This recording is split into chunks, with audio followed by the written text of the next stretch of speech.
Welcome back. Yo. Okay, so we've got 14. We're in the intermission between levels 6 and 7, and we've got 14 emails to get through. Actually, 15, but I removed one because it's just about a new tool, which I will explain after the emails. So let's get this out of the way. After viewing the most recent films found on the CD, I suddenly began to wonder what happened to Gerd Hank, haven't you? The ICPA isn't talking, however they have summoned Manuel and the cop now heading the case. Gerd, however, would be priceless in the investigation as he knows the answers to most of the Phoenix's riddles.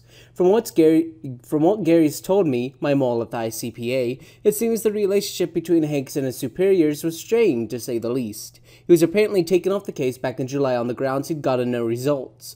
Gerd took the news hard and resigned a few days later. Since then, no one's heard from him. The ICPA has tried to contact him, but it seems he's turned over a new leaf and wants nothing to do with the case.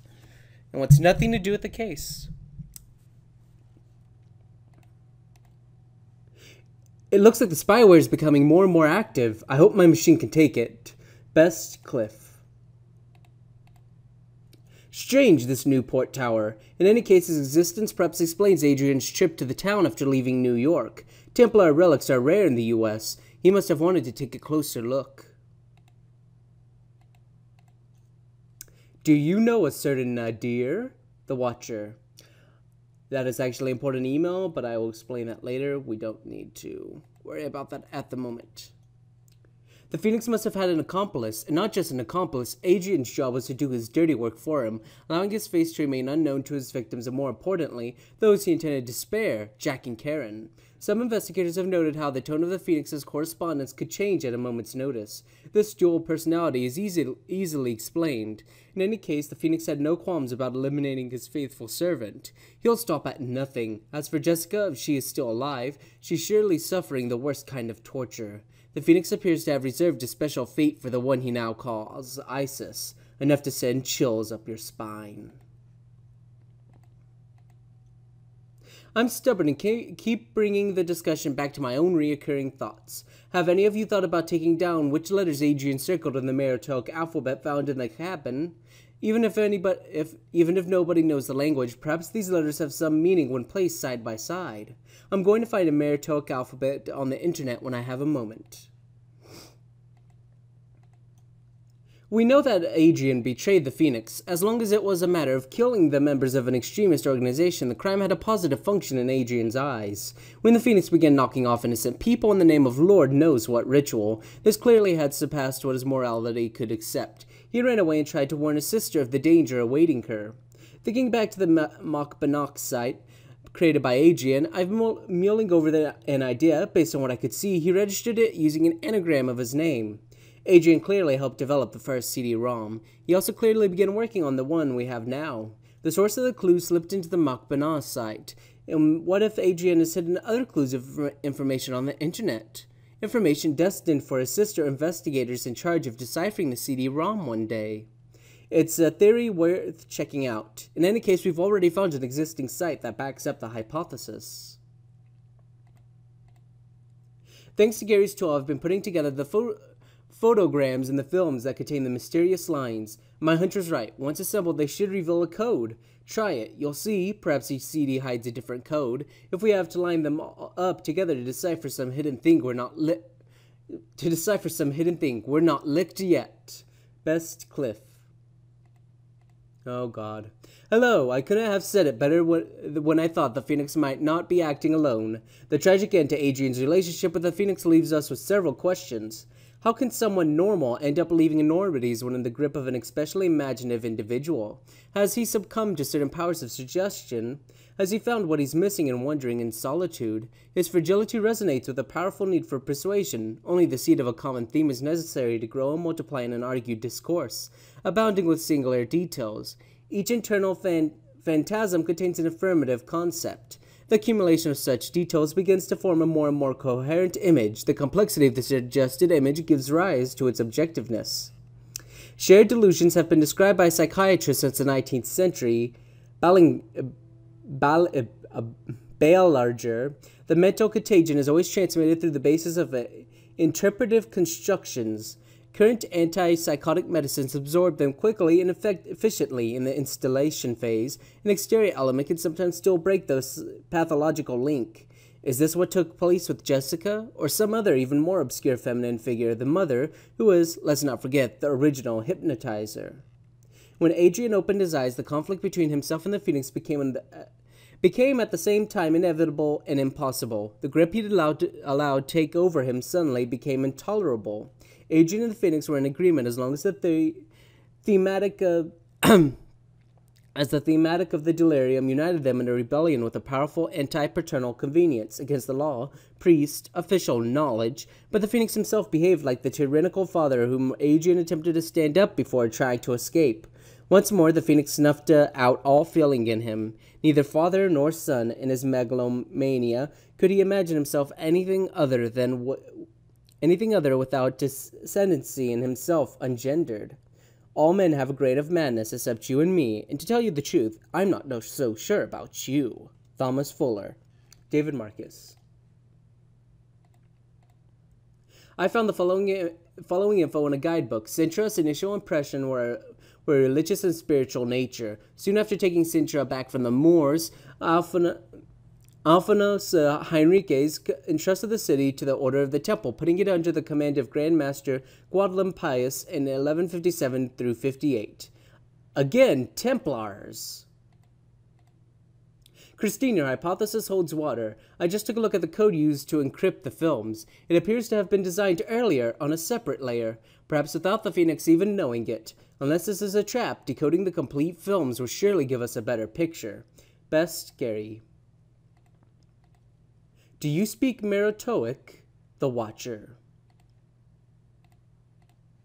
To follow up on your various emails, here are a few clarifications concerning Templar symbolism. Among them, the seals used by high dignitaries of the Order of the Temple provide us precise historical information. In fact, and that seals are used to do just that to seal they symbolically represent that which is hidden. The majority of the seals, a dozen, represent easily interpreted elements. Pod, cross, Temple of Jerusalem, Lamb of God, etc., but two of them merit further explanation. The first one, which is well known, depicts two Templars on the same horse. Used between 1167 and 1298, this two-knight seal, or seal of poverty, is the one we've seen with the most variations and different interpretations.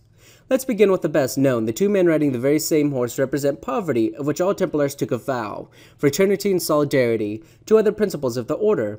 However, this explanation poses two problems. First, one of the rulers of the Order of the Temple forbid two knights to ride the same beast. Second, the order was known for its wealth and its ability to provide goods and materials, therefore horses, to each of its members. See Templars Knights of the Orient and Occident by my colleague Ren Lachad. Other theories have been put forth. The two knights symbolize the West and the Orient finally united, the utopian dream I speak about in a previous message. Or are they Hugues de Paynes and Geoffrey de Saint-Omer, in homage to the two founding members of the Militia of the Poor Knights of Christ, the Order of the Temple's original name? This would explain the inscription Sigillum Militum Ex Christi that still accompanies this seal. I'll quickly list other theories suggesting these knights represent the conjunction of opposites, the external and the internal, the visible and the invisible, the spiritual and the temporal, action and contemplation, or perhaps the union of the two royal and sacerdotal powers, the two testaments brought together by communal tradition, the exortoric and the esoteric, or even, in another sense, the body, support to the soul and mind, and the two corresponding births. But I'll dwell a bit on the one claiming that the two knights are twins. The twins are always very present in chivalric symbolism, dating back to Egyptian antiquity, with the mystic twins Osiris and Seth. Some even think that these twins are Jesus and Thomas. To them, it wasn't Jesus who was crucified, but his twin brother, and this seal proves that the Templars were in on the secret and justifies the fact that they spat on the cross during their sacrament. In sum, as you can see, many theories and legends abound, but unfortunately no proof. But that didn't bother the Pope's inquisitors, who dared use their two-knight seal as proof of the crime of sodomy of which they accused the Templars. The second and even more mysterious seal represents as Abraxas stone, a sacred magic formula, and origin of the word abracadabra. Abraxas is, in Greek Gnosticism, the name of the year god, his gematria is equal to 365, or the number of the yearly cycle. Its origin comes from the first 7 letters of the name of God in Hebrew and refers to the 7 planets, the 7 archangels, the 7 deadly sins, the 7 days, etc. It is simply the symbol of the totality of creation, the cosmos, and knowledge, gnosis. Abraxas was presented in intaglio form, a gem engraved in hollow, mounted on a ring that the Grand Masters of the Order often used as a counterseal. This precious stone dates back to the 2nd century AD, an era in which the great Gnostic philosopher Basilides of Alexandria lived, and whose doctrine tried to synthesize the Christian, Egyptian, Mithric, Greek, and Celtic traditions. As you know, this doctrine closely resembled that of the Order of the Temple, again, its famous utopia. This seal represents a monster formed from a human bust covered with an antique breastplate and 2 naked arms. The head is that of a rooster. The lower limbs consist of 2 upturned serpents. It holds 2 objects, a rodonch, round-sealed, in the right hand, and a flagellum, whip, in the left, sometimes replaced with a staff. The strange figure thus combines several symbols of mythico-divine nature, which initiatory value could not have escaped the Templars. Symbol of wisdom and vigilance, the rooster, through its crowing, banishes darkness and allows the sun to rise and shine. It incarnates the initiate who, after his initiatory death of night, is reborn in the light of a new life, purified of all his soilings. The serpent, incarnation of telluric forces, symbolizes the energy necessary for the process of rebirth through its periodic shedding. It is a sign of perpetual original movement in the eternal succession of cycles. Antique shields suggest the need to battle to acquire the knowledge and wisdom that are never given but conquered. The rodonch is the initiate's sign of protection during his quest, and the whip is one of power. The Abraxas stone is often accompanied by 7 stars representing the 7 letters of the word Abraxas. Finally, the seal's inscription is always the same, Secretum Temple, which only heightens the mystery surrounding it. Sincerely, Theodore Macarius.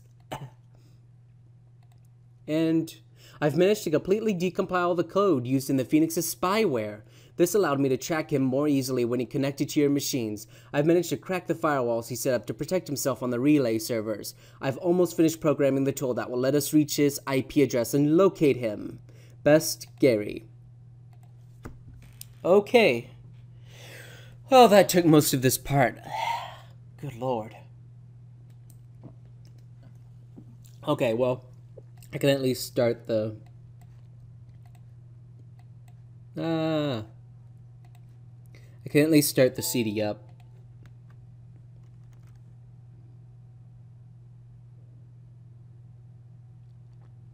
All right.